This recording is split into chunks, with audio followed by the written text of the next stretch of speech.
in general. It threw me for a loop when I did that countdown up. I never told you that I was going to be a pro as I did more of these. So, really cool to be back on, fresh out of Athens this weekend. Incredible weekend of weather. This Floridian, I guess per se now, got up into the Athens area, and I looked like, I don't know, man, I felt like I was going to Alaska or something like that. It's crazy. We got all prepared for cold weather and ended up sweating at around 3:30. Actually, at around 2:30 on Saturday afternoon as we sat in Sanford Stadium watching the Dogs take on Missouri. So great weekend. But let's hop right in. Lot to talk about. We're going to preview the games for next week. So many good games in the SEC.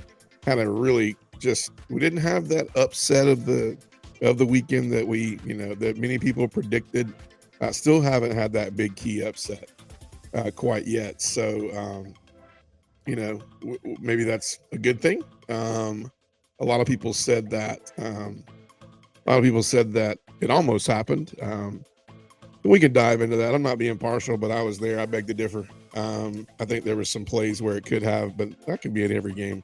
But looking forward to that. I'm going to recap this past week. Looking forward to the games this week. Going to talk about what does this look like after this week's games for the 14 playoffs. If it's going to change anything around, move anything of that nature. We're going to reflect back on what I talked about last week, earlier in the week, reflecting towards how the outcome Tuesday did happen on Halloween night, which ended up being a nightmare for maybe it did, maybe it didn't. For a lot of people who still see Georgia as the number one team of the nation.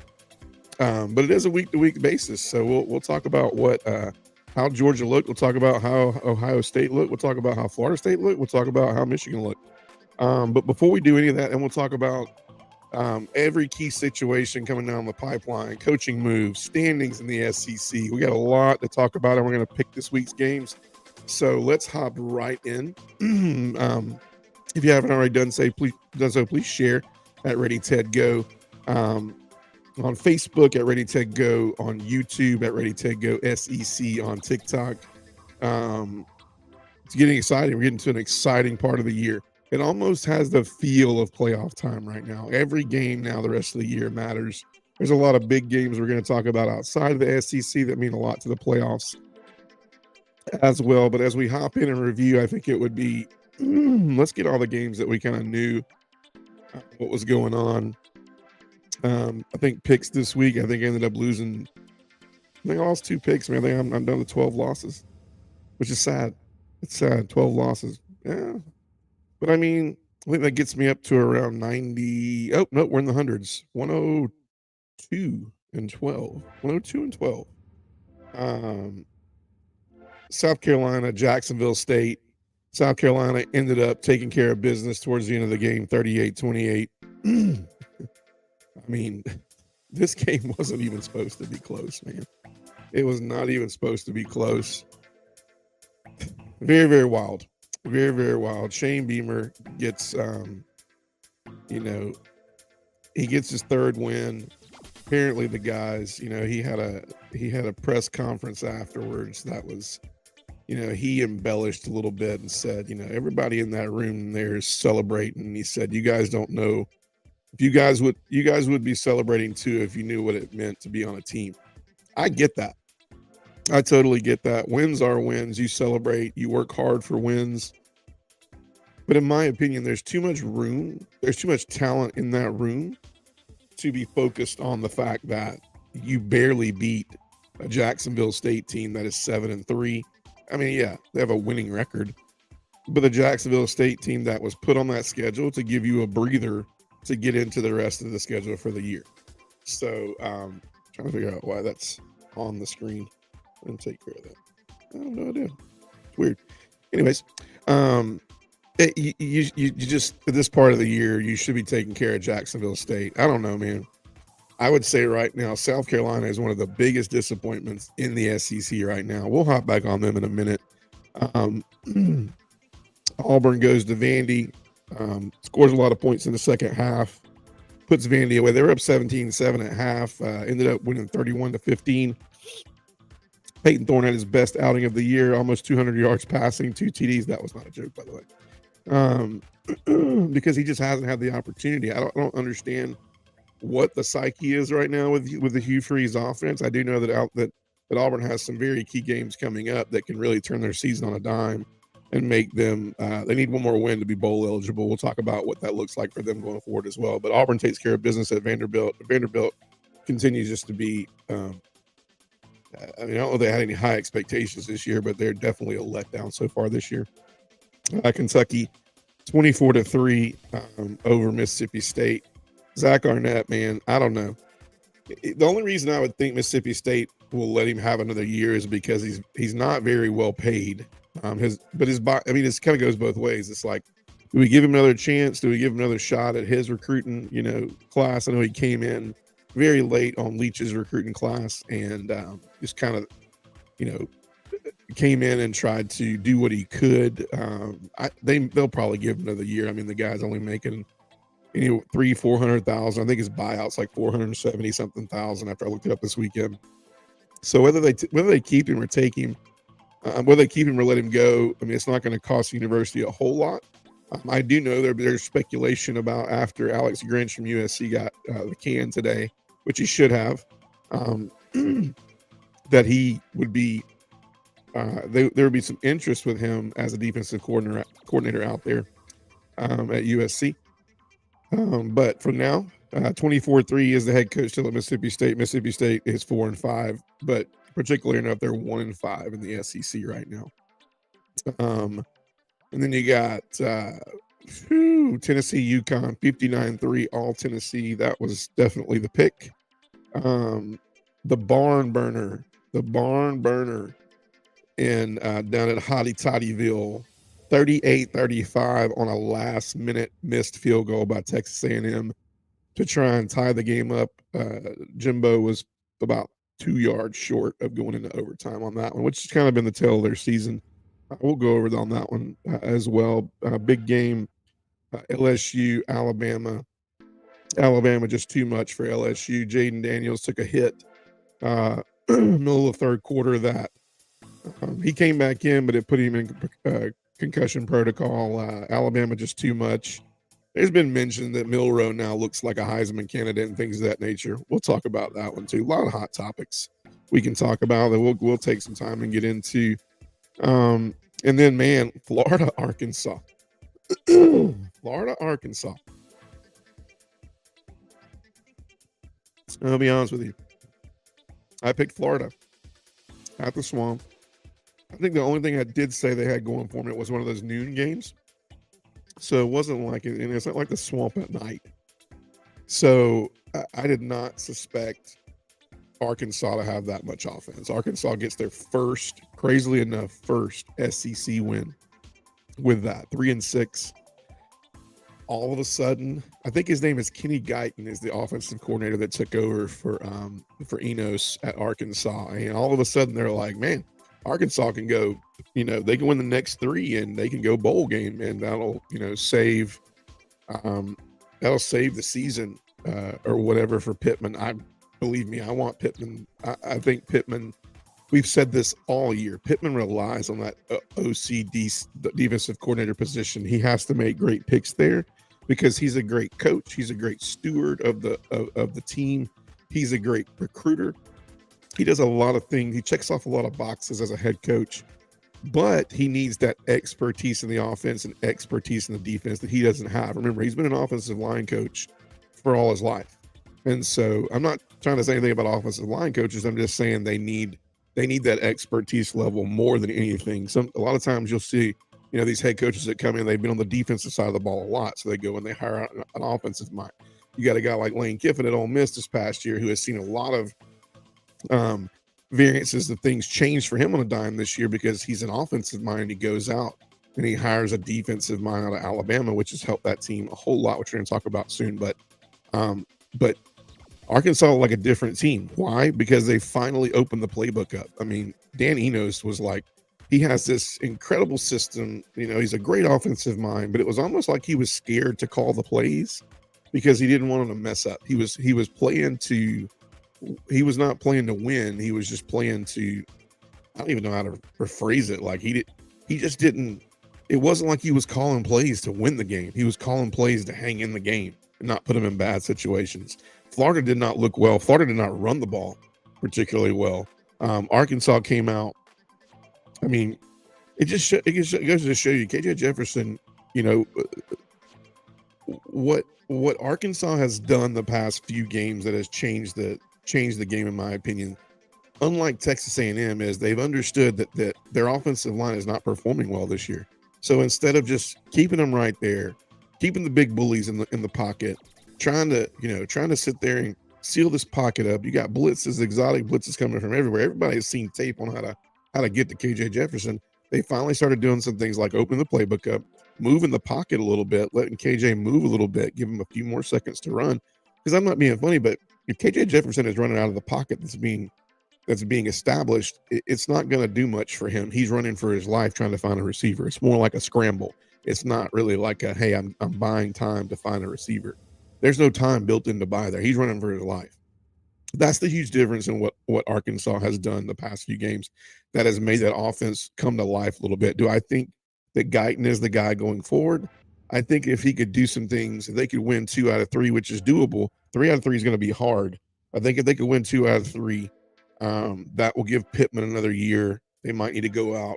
They got a great defensive hire, but they may need to go out and get an offensive coordinator. But it's gonna his job will depend a lot on that offensive coordinator hire. I don't know if it's Guyton still, but either way, Arkansas now puts Florida in a really, really bad situation because Florida can technically be sitting here going, "Do we make a bowl now?" Because their schedule does not provide a lot of opportunity to get that 6th win to be bowl eligible. So there's a lot to talk about there. And then obviously the big one down in Athens, Missouri, Georgia. Georgia wins 30-21. It ended up coming down to a Nazir Stackhouse 320-pound nose tackle interception and run 40 yards for no reason because the officials called a block in the back, which nobody saw it. To seal the game, defense comes up big at the end with an interception. But we're going to preview those 3 big games really quick. But I thought Georgia played really well on the defensive side of the ball. I think Missouri presented a lot of matchup issues. They knew exactly what they wanted to do. Eli he had some matchups, right? He wanted to match up against Luther Burton. Nobody knew it, but Kamari Lassiter, he practiced in the slot. He practiced on that slot receiver the entire week, and so that was a key move in the game to have him on Luther Burden and contain him. I think they ran the ball incredibly well against Georgia, but I think a lot of that was designed because you look at Cook and Georgia left the middle open a lot during that game because they were moving Schrader, the running back, a lot. And so that had, Dumas Johnson's eyes going different places. It would leave the middle of the field open a lot. They had to make a lot of adjustments. They ran the off tackle extremely well. The line looked really good for Missouri. Missouri played their best game. Georgia's going to get everybody's national championship type game. They're just going to get it. They're going to get it this weekend against Ole Miss. I mean, that's why some of these point totals are just blowing my mind. I mean, they have Georgia in 12. It'll probably dwindle down to like 10.5, maybe 10. By the weekend, but you can't, you're not looking at the entire picture with that. We're going to talk about it though, but Georgia beats a good Missouri team 30-21, ranked 12th. I can guarantee Missouri could have beaten any team 6 or 7-12 this past weekend. Played a credible game. Missouri is a great team. Probably one of the better defenses that Georgia will see, probably the best defense they've seen all year. I would say. I think their defense is better than Ole Miss. I think their defense is better than Tennessee. Even though Tennessee and Ole Miss are peaking at the right times, I think that was the best defense Georgia's going to see. They showed some looks. They challenged them in a lot of areas that they had to adjust on. It's on tape now. I would say that we'll talk about it more, but definitely got exposed in some areas. So, what does that look like when we look at standings? So standings right now in the East. Let's look at the West first. Obviously, we know LSU. LSU got the win I'm so sorry. Bama got the win against LSU. So that kind of, I mean, a lot can happen. Alabama has to go to Kentucky, and they got to go to Auburn. So is there a possibility there? I would say there's always a possibility. Auburn, Alabama. Um, Auburn has to find some offense. They got to find a way to stop Milroe. Milroe is peaking at the right time. Um, Tommy Rees, Saban, and Milroe are making me regret my comments from a few weeks back. But I think that's because they started putting him in some situations. Milton's grown up a lot this year. He really has. I think the turning point for him was the USF game when he was pulled and he was told, hey, like, figure it out. You got to figure out how to be a team player on this team before you can throw the ball, throw the ball, run the ball, things of that nature, and command this team. I think that was a wake up call to him. I think he started to grow from there. You didn't see a lot of where he is now right off the bat, but you saw the growth in him. I think you saw him listening to a little bit more what Reese wanted of him. I think, the guy ran the ball. I mean, it was QB1 versus QB1 this past weekend. The Jaden Daniels, Jalen Milroe show was definitely on. Jalen Milroe got the best, but I don't know that LSU defense is so bad, man. Like, it is so bad. I mean, so can I tell you if Jalen Milroe looked that good, or can I tell you that LSU was that bad? I can tell you Alabama's defense is really good, and I felt like Jaden Daniels had them on the ropes all day. I mean, at points I would look and say Jaden Daniels can do whatever he wants to. He was running the ball. He was throwing the ball. He was creating looks because of the fact that he's such a threat to run the ball. And I think Jalen Milroe is as well. And that's what's going to, going forward with those two teams. I think LSU's, I mean, that does it for them as far as the West is concerned. I think it's definitely now a two-team race. It's Ole Miss and some things have to happen. So Kentucky or Auburn has to beat Alabama twice. So I don't know. I mean, there's a lot that has to happen for Ole Miss. Ole Miss is definitely playing for some hype right here because they get to go to Georgia and then they get to play their last game of the year against, I think it's Mississippi State. So they could finish the year very strong. But I do think that as it plays out right now, I think Alabama, it's definitely Alabama's to lose. I don't think they're going to go to Kentucky and have a problem with that. Auburn's going to have to really play a perfect game. What's going to be at stake is the Iron Bowl. Can Auburn prove to have enough offense? That's a tough one, man. Like, I don't know if Auburn has enough offense, and I don't know if Auburn has enough defense. It's just hard to stop Jalen Milroe right now. The running game's coming alive a little bit. It's opening up the passing game. Alabama's peaking at the right time. And then so as far as that looks, I mean, it looks like it's Alabama's to lose in the West. And then you go to the East, and the scenarios this weekend are obviously they took that 3:30 game and they bolted it down with Missouri and Tennessee, and that's going to tell you right there. It could have the start of that game versus Georgia and Ole Miss. Georgia could already be SEC East champions if Missouri were to beat Tennessee in that 3:30 game. If Tennessee beats Missouri and Georgia beats Ole Miss, Georgia's SEC champions, the East champions. Sorry, and if Georgia were to lose to Ole Miss and Tennessee were to beat Missouri, then Georgia and Tennessee would be playing the following week at 3:30 on CBS to see who goes to the SEC championship. So there's a lot of things going on there in that 3-team race right there. But is it panning out to look like, I mean, I've heard people say this. This is not me saying this, but I've heard people saying this. I hate prediction. I mean, I predict the scores, but I hate predicting on how scenarios will happen because there has not been a lot of shakeup this year. There's not been those key upsets and shakeups. So I don't want to be that guy that seals it. But I will say there's a lot going on the next 2 weeks. Everybody is saying it's looking like another Georgia-Alabama repeat for the SEC championship. And I will tell you, Georgia has their hands full this weekend. But as far as standings go, before we hop on that and preview next week, Alabama looks like they would have to literally wet the bed to not go. Georgia will have to they'll have to lose 2 straight, and they've won 26 in a row. So you can call it as you see it there. And we're going to pick the Missouri Tennessee game. So nothing else really to talk about there. But let's go back really quick and let's talk about some things that happened. Let's first start off with the third game out of the three we're going to talk about from last week, which is let's talk about LSU. Um, actually, let's hop one place really quick. Let's talk about Texas A&M and Ole Miss. You know, a lot of people picked Texas A&M in this one. I mean, they're going down the hotty toddy. They're like, Jimbo's basically playing for his job. I mean, he's got the kids playing for his job. Jimbo and Lane, they got this big thing going on that apparently started back when, Kiffin claims that, Jimbo didn't come out there and shake his hand pregame, and the ESPN sport, the commentators said, well, yeah, Jimbo ducked our interviews and everything as well. So all of it kind of started there. They started doing some smack talking back and forth in their interview process. I think, Lane basically claimed that Jimbo was one of the most overrated coaches in the SEC for the money he gets, called him the best 5-3 team in the SEC.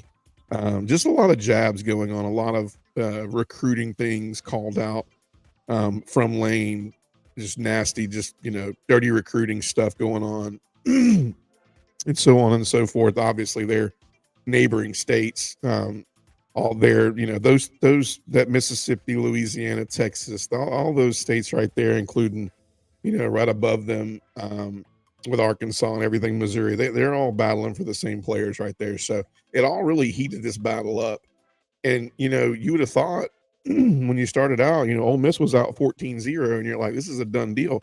And they kept scratching and clawing back. The one thing that hasn't been done this year for Texas A&M, in my opinion, is the establishment of the change in what's going on offensively has never been acquired. When Connor Weigman went out at the beginning of the year, what happened is there needed to be some change in philosophy with Max Johnson. There needs to be some change. There needed to be our blocking scheme may need to change a little bit. How we do things needs to change a little bit. I think Max is a little less foot savvy. He's a little less quick on his feet, quick decision making, and like Connor Weigman. Connor Weigman is built to throw the ball 50, 60 times a game. So you take this and you go back now, and you don't do anything for him. You don't move the pocket. You refuse to move the pocket. It's one of the worst offensive line play. The offensive line play for Texas A&M is bad. Is bad. And there's a guy coaching that offensive line that's won national championships. And so I don't get it right now. I don't get it. They have the top 3 recruiting classes the past 3 years he's been there. They're 5-4 right now. And if you don't tell me that Jimbo Fisher should not be on the hot seat, maybe the only reason Jimbo Fisher wouldn't be on the hot seat right now is because they don't really know who would replace him.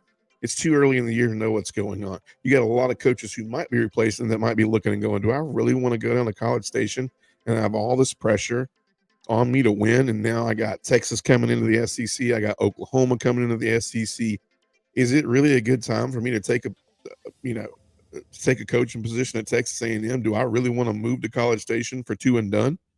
I mean, and the portal is out there. So it's like, you can't rely on players to stay if it happens. And so I don't know. Texas A&M is in a really, really weird situation. They have the money. It's not about the money. To me, it's about, is there enough out there for them to justify it's time to get rid of Jimbo? Is there enough like eye candy out there in the coaching world to go, let's pull the trigger. It's time to do it. Dabo Swinney is, he's tired of Clemson, which he's not. I mean, you saw the Dabo's fired up again. He went, excuse me.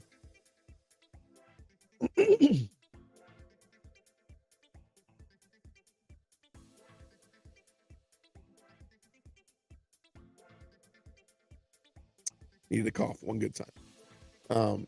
Dabo goes out there. They beat Notre Dame. Coaches and the kids play the game of their life. Clemson's back. If you don't have any stock in Clemson, and you ain't bought any stock in Clemson, then you better buy some, is what he said. So like the guys, I don't know if the guy is out there right now. Could they go pluck him? Is Texas A&M that intriguing of a job? Pay wise, yeah, but I don't know, man. Texas A&M's never been one of those jobs where I just look and go, that's a cool campus. That's a cool place to be. Texas A&M. I mean, I don't know. It still puzzles me how Jimbo goes from Florida State to Texas A&M. I don't know. It was money, obviously, and the dream of being able to grow that team, but he wasn't doing it at Florida State where he wasn't having a problem recruiting at Florida State. He was having a problem coaching the recruits he got. Hint, hint. He doesn't have a recruiting problem at Texas A&M. They got enough pockets. They're paying big money for NIL. I mean, they have one of the best defensive units this year anybody could buy.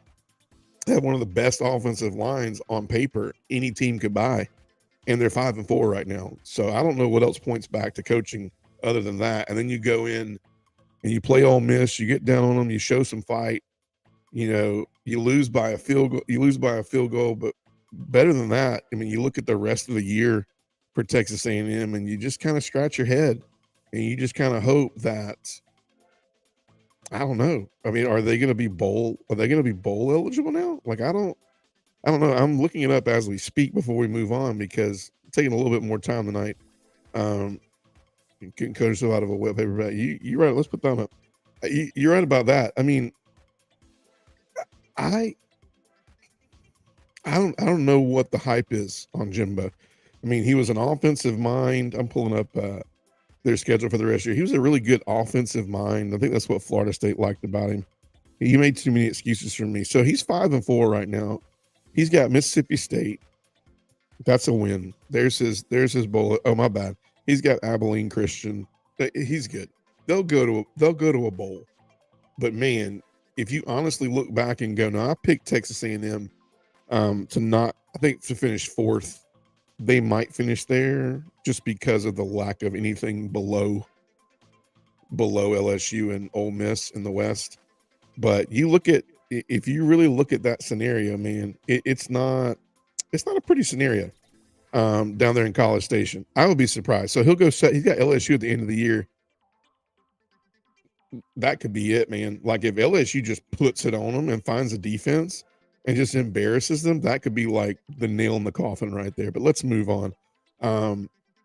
Going back now to LSU, Alabama. So watch most of that game. That was the 7:00 game. And man, like I said, it was QB1 versus QB1 between Jalen Milroe and Jaden Daniels. There was enough speed at the quarterback position. I mean, it was exciting to watch. I would say that I was more surprised that Alabama couldn't stop Jaden Daniels than I was the fact that LSU had no answer for Jalen Milroe.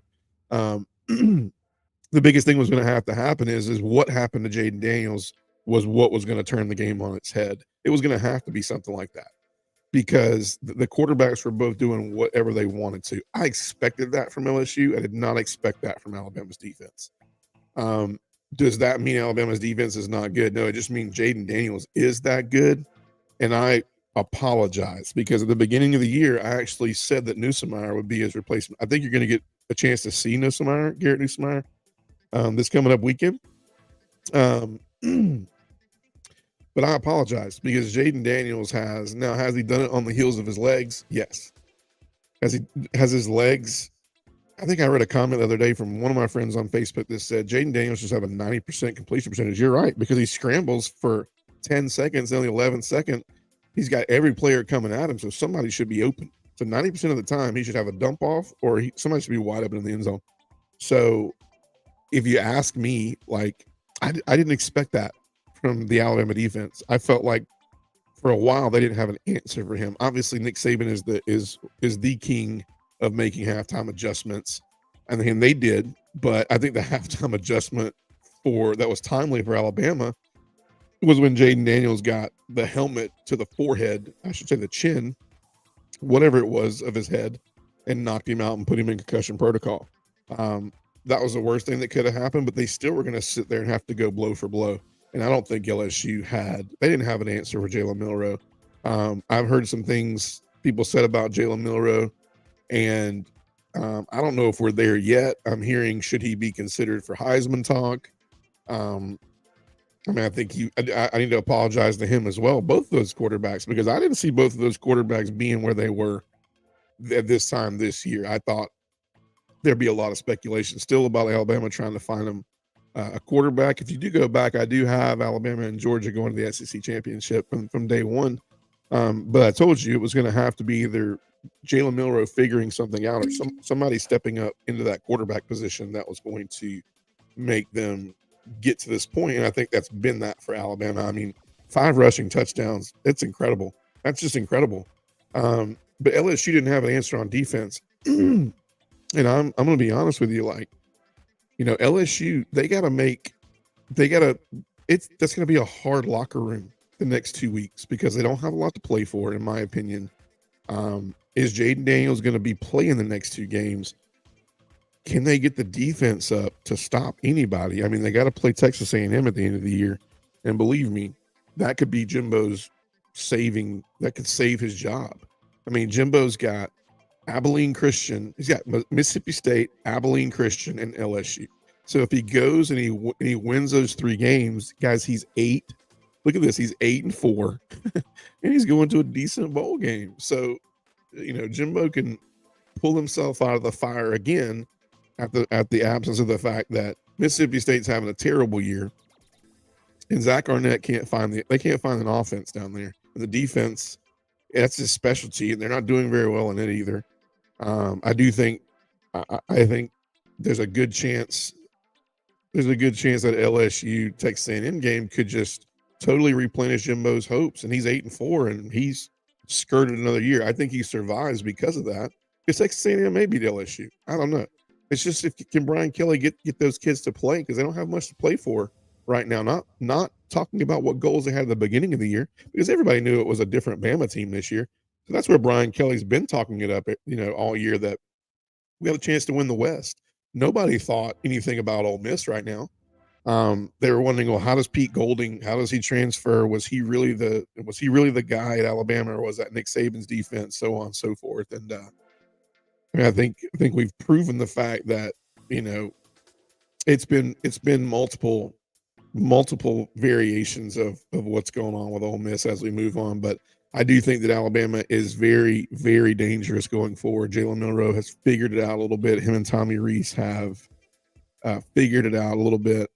And I think Alabama is coming in. They're playing some really good football the last few games of the season. But they do got to go to Kentucky. Kentucky will be pumped up about it. It's at Kroger Field. I think the tougher of the games is going to be that one. I think the Iron Bowl will be the Iron Bowl, but I'll be honest with you. I would be crazy to tell you Auburn has no chance. I would have thought if Auburn could have gotten that win against LSU, it would have been a different story, but that's kind of where we're at. So as we move in, let me just tag this really quick. As we get off of that, when you look at defenses, if LSU could have found, I think that's why Brian Kelly went out and tried to piece some guys together to come help out. He just kind of said, hey guys, come help. Come look at this film. Be at practice. Tell us what we're doing wrong. Because if we can just keep people to like 35 points, we're good. They haven't been able to do that so far. So I think that's a lot of the reason why that's happened. But with all that said, Alabama is as dangerous as ever right now, coming off of this last win against LSU, and they have a lot of momentum. I think Kentucky could pose a threat if they could slow the game down enough, which is what they try to do against Georgia. But once again, if you're not going to be able to run the ball, you're not going to impose much of a threat to Alabama because they couldn't do it against Georgia.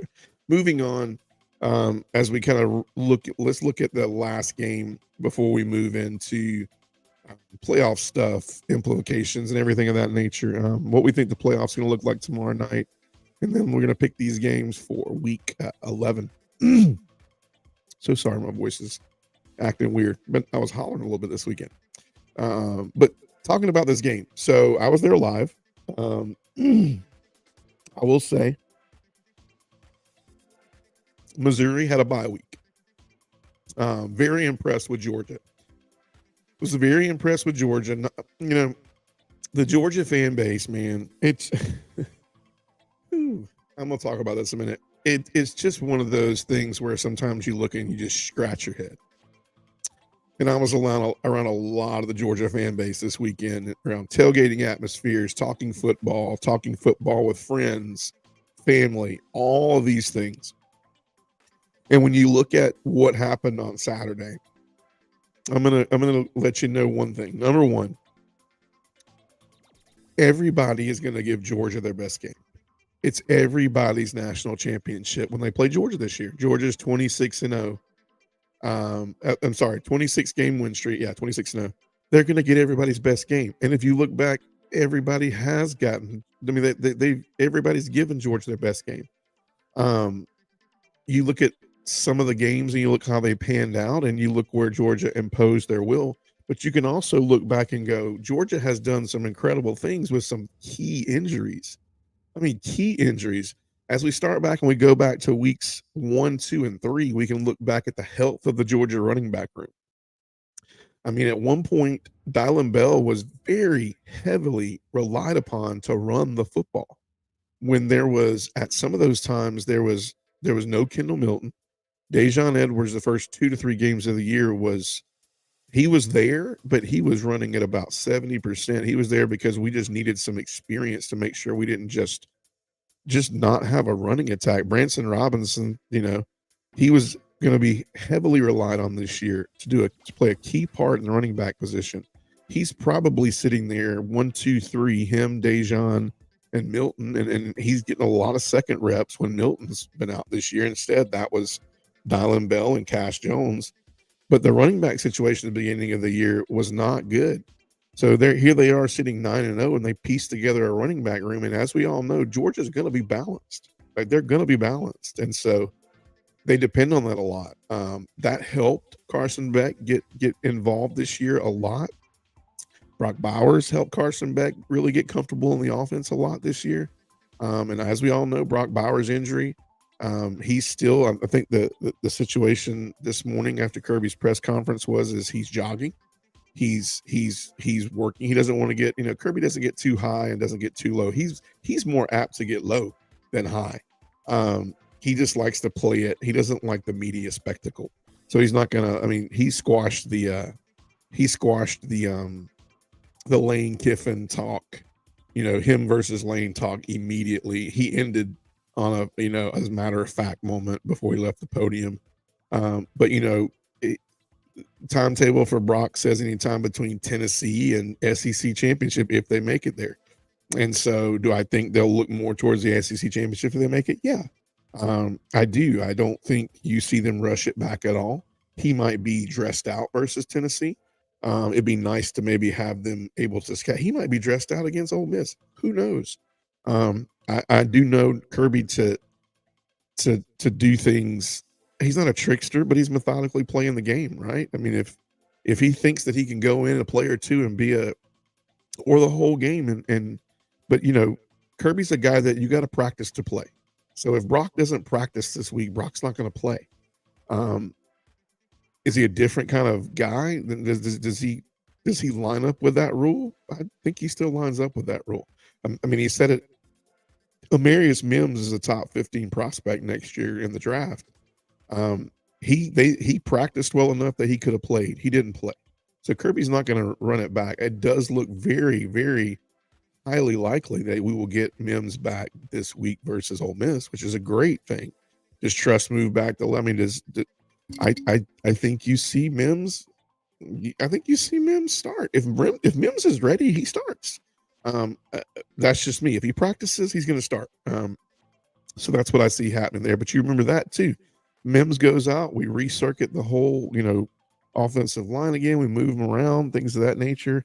And then you hit the injury of Javon Bullard, who was banged up a little bit for a couple of games, who battled through it here or there. Then you saw Mikael Williams a couple games during the year that didn't play the entire full game. Lab McConkey at the beginning of the year was nursing a back injury for 4 games. You just looked at timely. Every time you turn around, there's somebody else stepping up. CJ Allen is going to have to step up this week against Ole Miss. He's going to have to. He's a freshman, but Kirby likes him a lot. And Kirby said it this week. He said, I have a lot of between him and Raylan and smile. And he didn't rule Pop, as we call him Pop, but Dumas Johnson out this week. He did say he's got to have a couple more days to figure out what's going on. Doesn't want to rush the X-ray, things of that nature. He didn't think on Saturday when he got the news he wasn't able to play in a cast, but he also said, "Hey, there could be a way." I mean, he's going to try to maneuver himself out there. It will. But he's highly capable of. He believes when Kirby believes in these guys. He's not just talking crap. He's notably said he's concerned about the running back room this year. He's noticeably said he's concerned about somebody stepping up in the running back room. He's noticeably said that he's concerned about the offensive line play once they start shifting it around, things of that nature. Defensive line play, getting healthy, getting pressure on the quarterback. He's notably said that he doesn't worry about Carson. And I mean, you see, Carson has been cool, calm, and collective pretty much all year. He's noticeably said time and time again that he has confidence in Peyton Woodring, and Peyton has done an incredible job after starting out very cold in the kicking game this year. So you look at Kirby and you look at the confidence, and he said it. He's like, "There's 9." He said, "There's players on the defensive line, offensive line, wide receiver.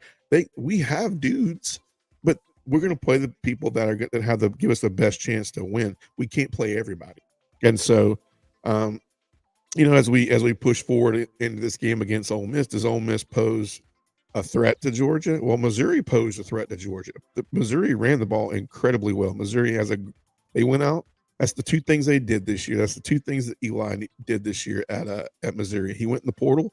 He got offensive linemen. He got dudes. He went and got dudes up front. And he continued to recruit well on the defensive side. So the defensive, and we said it. We said that the same defense was going to show up, but a better offense. And they did. So usually they've been scoring, 7, 10, 13 points. They up to the 21 this year. And, Brady Cook, Luther Burden, the kid Weiss, I think number 1, Weiss Jr. He had a great game for them. Schrader, they ran off tackle incredibly well. They exposed the middle of the defense on man defense and left the middle open a lot on Cook because you had linebackers covering Schrader, and Schrader's an incredible receiver out of the backfield. So Missouri imposed a lot of things against Georgia, and Georgia took it on very, very well. I thought the defense played very well against Missouri. I think the offense showed to score 30 points on Missouri, and I know one of them was, you can't look at the Nazir Stackhouse interception and say that was part of the 30. It got called back, so the offense still had to go down and grab a field goal at the end of the game to score 30. But they blitzed from a lot of different places. They brought a lot of exotic blitzes. They played tight man coverage. I still wish we would have got Luther Burden at Georgia. I like that guy, man. I like Luther Burden, but you saw him that first quarter. You didn't see much of him again. But you saw, Missouri played an incredible game. Guys, Missouri didn't do anything that we didn't think Missouri was going to do. Missouri's actually, in my opinion, a top 10 team. If I looked right now, I'm not going to do it at the seven teams between 7 and 12. Like, there's a possibility that all those teams, Missouri will beat those guys. Missouri has a great team this year. They have a really solid team this year, and they still have an opportunity. So they're not playing for an SEC championship, but they still have an opportunity to do a lot of things. They could beat a good Tennessee team. And then they got to go into the end of the year and play. I'm having a brain fart right now. They got to go into the end of the year and play Arkansas, and Arkansas is peaking at the right time, and so they could end the year off really, really well. 10-2, I don't know, but if they do, that's an incredible year, and they're still possibly playing in a New Year's Eve, New Year's Day bowl. So I thought Georgia played incredibly well, and I was live there, and I'm going to tell you, the Dumas Johnson thing hurt. It hurt. He does a lot of running around the field. He does a lot of adjusting, but Smile Munden does as well. And so I do believe that next man up is always still I do believe that we develop and we have more 5 and 4 star recruits than some players have. Some players, some coaches dream of. So I think it's going to be an interesting game, though. The thing that puzzles me about Ole Miss as we go forward and we get into our picks and looking at Tuesday championship at the 14 playoff and how if it got shaken up at all. I do think the biggest way that Ole Miss poses a threat is when you look at when they played Tulane and they allowed 20 points against Tulane, they allowed 23 points to Georgia Tech. When they allowed 49 points to LSU, 20 points to Arkansas, 21 points to Auburn, 35 to A&M. I think there's a little give there. I think they're going to have to score. They're going to have to score a lot of points against Georgia to be effective. I don't think the defense is going to be shut down lights out. So Lane's going to have to find his matchups, and he will. That's what Lane looks for. He wants to look at matchups. He wants to see if he can get a linebacker on a slot.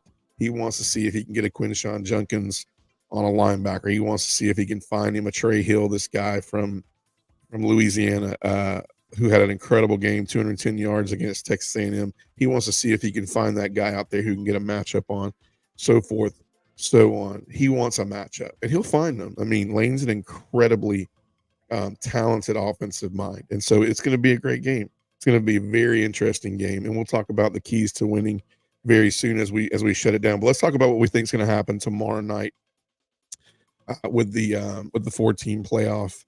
As we speak, everybody knows that if we go to 4 teams, Florida State ends up winning their game, obviously, and then Georgia won against Missouri. Missouri was ranked 12th. Ohio State was actually down 9-7 at halftime against Rutgers.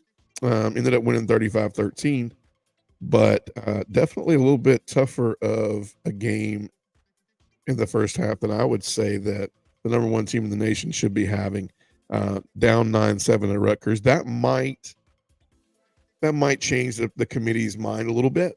When you look at Georgia beating a really good Missouri team, 12th ranked Missouri at home, and then, Ohio State having a little problem with Rutgers at halftime, that might flip everything around. I think that could probably put Georgia back at 1 if they want to play these games. That's no change, I think, but our win was better. Do they make a change? Do they make a change in 1 and 2? I think it'll seem more like they might have missed it last week during the playoff predictor for 1 and 2. If they do that, I think the win was better. I think you still have Florida State at 4. I think you now look at Washington and you go, are they really 5th? I think that brings Alabama into play, although they still have Oregon out there too. I don't know, man. I like Alabama at 6. I really like Alabama at 6 instead of Oregon. I think Alabama can beat Oregon right now. I think Alabama might beat Washington right now.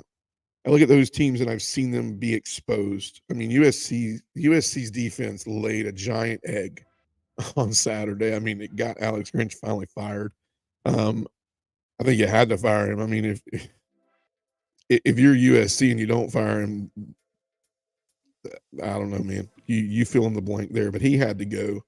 I think there was a lot of pressure from a lot of people, including probably Caleb Williams coming to the office going, hey, man, like I can score as many points as you want to. When they drop 60-something points on us, we're not winning the game. So when you look at that, I think 4 stays the same in Florida State. I think 3 stays with Michigan, the Michigan sign-stealing cheaters who I've heard so many claims about. The Big Ten's going to come down on Michigan this week. They've let them know Harbaugh's going to get suspended. This, that, and the other. The guy said that Harbaugh and them didn't know anything about it, so on and so forth. But the cheaters stay at 3. I don't know. I let's say they do. Let's say they change it. I mean, it is a better win. It's a better win, so it should change if that's what it was based off of. If it was close, this is a better win. Georgia moves back to 1. Ohio State to 2. The reason I don't think it changes is because they know that Ohio State and Michigan have to play each other. So that'll kind of take care of itself. And the fact that, Georgia plays a good Ole Miss team this weekend, Florida State, they're sitting there ready to lurk, but Florida State's sitting there ready to lurk because of the fact that they don't have much left. They got Florida. And that game could always go either direction. So I think it's, if I'm a betting man, it stays the same as well. But if you're calling it week by week, like you're supposed to be, the better win was in Georgia's on Georgia's behalf. Georgia played the more complete game. They beat a better team. Ohio State was actually down to an unranked Rutgers. Ended up winning the game, but it was a better win. So if you're week to week, but then again, if you're week to week, then you would have had Georgia at 1 coming into this week. Kirby doesn't care. Nobody cares. But the Florida FSU game, I want to say that game's in, I think it's in the Swamp. It's in the Swamp. I'm not mistaken. Let's look it up real quick. I like the question. Rivalry week. That week. Florida, Missouri. Week 13, is it? Is it week 13, Adam? I think it is. Yeah, Oregon State, Georgia Tech. Yeah, it's in the Swamp. Florida State. That's the only game left on the list that I think is. We'll pick it then, but that's the only thing. That's the only way Florida State's going to lose one, in my opinion. Florida, that game's always up in the air. In my opinion, you look at the ranked team or the team that's supposed to win that game every year, and the other team has a freaking knockdown, drag-out game, rushes for 300 yards, the quarterback throws for 350, and next thing you know, you're like, where have they been all year? Once again, could be LSU, could be Jimbo's coming out party to go 8-4, and then Billy Napier might need that win to secure his job. I think they'll give Napier another year, but then next year, look at the 11 Power 5 teams Napier's going to play next year. So, who knows? Moving ahead, let's pick this week's games in the SEC though. Let's pick them. Let's kind of preview them and then pick them. We've previewed them a little bit, but let's look really quick at Texas A&M, Mississippi State, 7:30 ESPN2. This is in College Station. The line is 17.5 for Texas A&M. Do you really take that line with Jimbo Fisher? Jimbo's got to have it for his job. Jimbo has to win all 3 of these. He has to win 2 out of 3 at least. The only thing that's going to 100% keep him safe is going 8-4 and beating LSU. This is a must-have for Jimbo. He's at home. If he loses this one, he gets the call on Sunday. Jimbo Fisher will not be the coach of Texas A&M. So, with that being said, I definitely am going to take. Man, just flip back on me. That's so awesome. Definitely taking Texas A&M in this one. I don't know if they cover. It's a 7:30 game in College Station. They might cover. Adam Fisher's got A&M. Yeah, he's got to win, man. He's got to win. If A&M loses this game, Jimbo loses his job. You heard it from me. You can as soon as anybody from Texas A&M can wake up, if they sleep at all after that loss. He's like, come to the office. It might even be like a phone call. Jimbo, you knew it was coming, bro. You're done. So Texas A&M wins, though. I think they'll win easily. I don't know if they cover, but they win. Florida LSU 7:30 SEC Network. This is in Baton Rouge. I think it plays how this game pans out. I think even if it's LSU 14. I think that if Jaden plays, it's 14. If Nussmeier plays, it's 3 or 7, something around that major. I think LSU wins. Florida is shown that they can't hang in there with. I mean, Napier's coaching, man. Some of Napier's coaching is just questionable. I don't know if he's the long-term answer for Florida, but LSU wins this. I think even if Garrett Nussmeier plays, LSU wins this. It might even pose a different threat if Nussmeier plays. Nussmeier has a really incredible arm, so I like Nussmeier. I liked him at the beginning of the year, so I got LSU in this one. Vanderbilt, South Carolina, game of. I mean, if I ever was going to pick Vandy, here's my chance, right? At South Carolina, Shane Beamer. If Shane Beamer loses to Vanderbilt, does he lose his job the next day? I don't know. I don't think Beamer survives this year, man. They almost lost to Jacksonville State. I should pick Vanderbilt on this one. Battle for the bottom of the East. I'll tell you what. I'll take the pick that that Adam Fisher takes. I have a feeling I know what he's going to say, but I'm going to go with him. I'm going to see if he picks it, and it's what I'm thinking. What I want to say, that's what I was going to say, man. Give me Vandy. Dude, it's Jacksonville State. It's Jacksonville State, bro. At South Carolina. This is another one I will tell you. If Vanderbilt does win, Shane Beamer, man, he's fired, bro. He's done. I think he's done anyway. But give me Vandy. Give me Vandy. I agree. I know you're going to say it. That's why I let you pick it. Auburn, Arkansas. Everybody's saying Arkansas is going to win 3 straight, go to a bowl. Let me tell you why they're saying that. It's because Arkansas has Auburn, FIU, and then Missouri's their Super Bowl, man. The Missouri's their Super Bowl, and it's in Missouri. So that's why they're doing that. Man, Auburn can go to a bowl if they win this game. Give me Auburn, and I'll tell you why.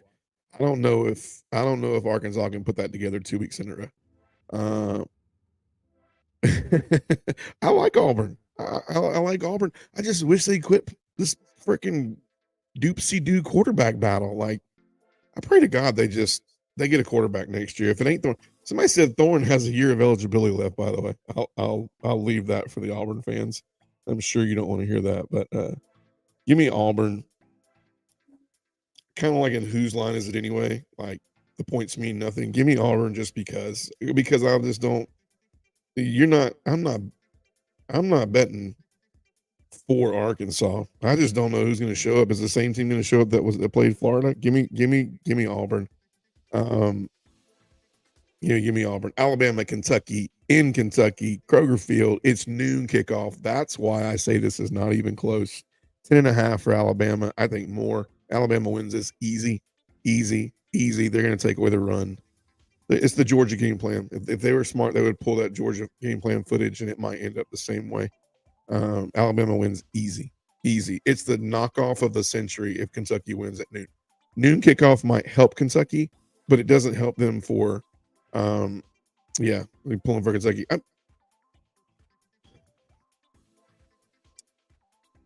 If Alabama loses 2 games, Ole Miss is in, but then Ole Miss, it gets weird, man.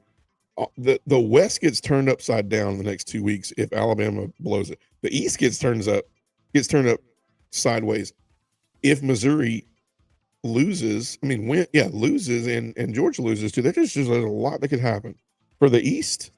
I mean, yes, Georgia, we want to win both games for as far as the playoff for the national championship hopes.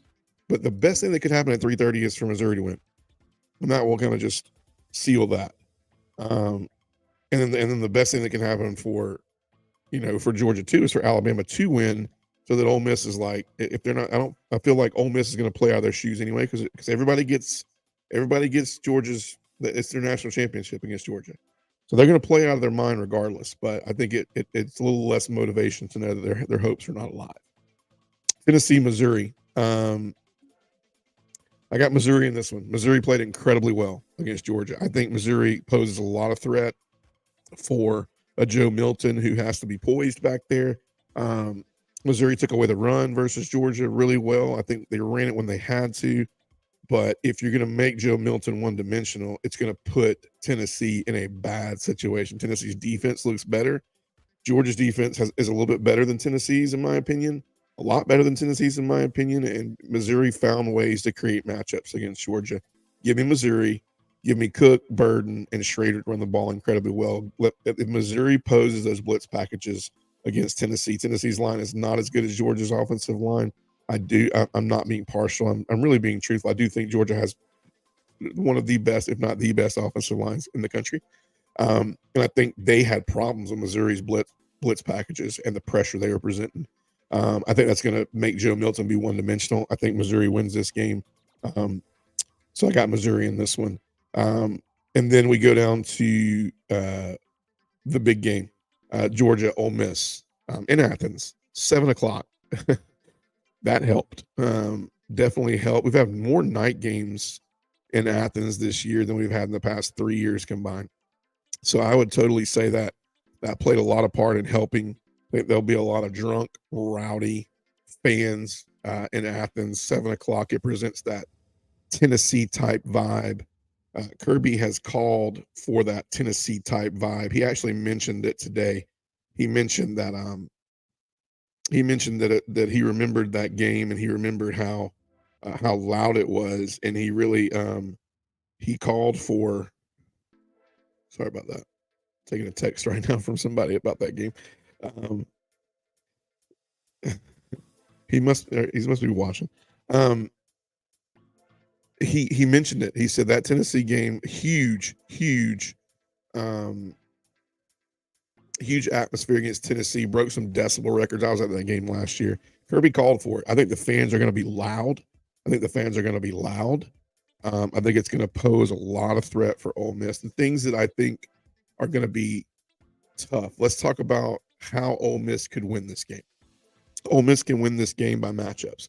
Lane Kiffin loves designing matchups. He loves to try to get you one-on-one in the slot. He likes to figure out if he can get a good matchup on a slot receiver to a linebacker, if he can get a running back in a particular great situation. They like to go fast. Jackson Dart is another matchup. He's a matchup problem because he's like another running back. He will take a hit. He will give a hit. Jackson Dart becomes very tough to deal with in this game because he becomes another element of the run. He makes it another person to have to deal with in this game. So when you look at that, the keys to how that they can win is to put Georgia in predicaments where they have to cover a lot of people. They have to worry about one-on-ones on the outside, running backs versus linebackers on the inside. Making sure if we can't get pressure on Dart, if we get pressure on Dart, Dart can expose us with his legs, and once he gets past the line of scrimmage, he's not sliding. He's going to run people over. So those are ways on offense they can win. And Pete Golding on defense this year, I do think Ole Miss believes in their defense a little more this year. Have they given up a lot of points in some key games? Yeah, but to great offenses. To some not so great offenses. You look at Auburn and go, they don't have a great offense, but yet Ole Miss gave up 20 points on them. That was in Auburn, by the way. 49 points at home to LSU, but LSU has a really great offense. LSU has a terrible defense. So you look at some of the if, ands, or buts in that, but I do think they pose a threat on defense. So once again, they're going to look at that film that Missouri gave them this past week and look at the matchups and look at how they were able to get pressure on Carson Beck, how they were able to stop the run, figure some things out, maybe take some people away. You did see the receivers had a little bit harder time against Missouri because you didn't have the Brock Bowers running around out there to pull one or possibly two people in the secondary that a Brock Bowers normally would. So I think those are ways they can win. How Georgia can pose a threat and win the game solidly is, I think you got to make Jackson Dart sit in the pocket, and you got to make them try to run the ball effectively and make him throw a lot from the pocket. If we can keep him on his back foot, keep him contained, I look at him kind of like a Hendon Hooker from last year, yet with a lot more tenacity when he runs the ball, a lot more running back type mentality. He's built like a running back. So if we can keep him in the pocket and make him throw the ball, keep him throwing off his back leg, I think it presents a problem for Ole Miss. I don't think they have a great offensive line, so they're going to need to keep the pocket moved, things of that nature. And then Georgia on defense has to make sure they're lined up right. They're not going to have, that we know of right now, they're not going to have Dumas Johnson in there. Hopefully Smile, CJ Allen steps up big. You're looking at possibly the future at the middle linebacker position there. So hopefully he steps up big. And hopefully Kamari Lassiter and them, they know what they got to deal with in the secondary. A lot of good receivers, a lot of fast receivers, great hands. They're going to present a lot on offense. And so there can't be problems on offense for Georgia. They have to be ready to at least score with them. Defense is going to have to hold them to minimum points. Looks like Adam Fisher has the Dogs, Herbie and Fowler calling a classic. I forgot we had Herbie this week. Game day in Athens as well. So I see Kirby this week already trying to keep their heads on right. I'm going with the Dogs as well. I think the defense is going to come up key in this one. I think The offense is going to be strong as well. I do think Missouri had the best defense we're going to face all year. I say that over Alabama as well because I watched what Alabama let happen at LSU. I think Missouri has the best defense that Georgia has seen in the SEC. So I got the Dogs at 7 p.m. With game day there this weekend. 12 points. It'll be 10 by Friday. So I got the Dogs. I got the Dogs by like a touchdown, maybe in a 2-point conversion. I don't know, maybe 8, 10. Let's say 10. I got the Dogs by 10 in that game. Will I take a field goal? Heck yeah. Peyton Woodring, everybody, he could be a huge asset too. It could be a barn burner late game thing. But I got the Dogs. The crowd will need to be exciting. Crowd will need to be exciting. 12 losses this year in my picks. 12 losses. I hope to end with 12.